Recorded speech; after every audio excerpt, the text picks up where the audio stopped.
spiritual torment. These were the same hands he had guided in the classroom, now turned against him by fear and the cruelty of pagan authority, but Cassian remained steadfast, never renouncing Christ. His last lesson was not spoken, but lived, to forgive, to suffer for righteousness' sake, and to remain faithful unto death. The martyrdom of Saint Cassian shocked many.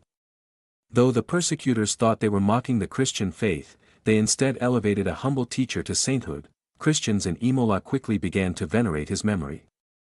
His tomb became a site of pilgrimage, and his story spread throughout Italy and beyond.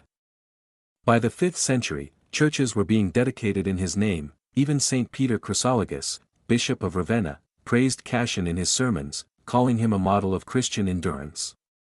Artists later depicted him tied to a post, surrounded by young boys holding sharp styluses, an image as unsettling as it is inspiring.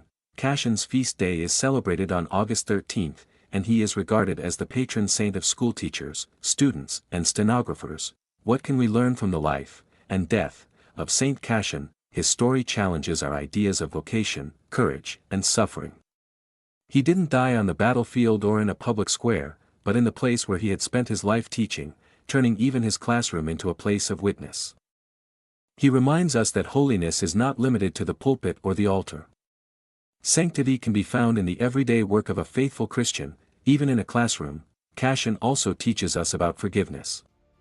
Though his killers were his students, he chose to love and forgive, imitating Christ's own mercy.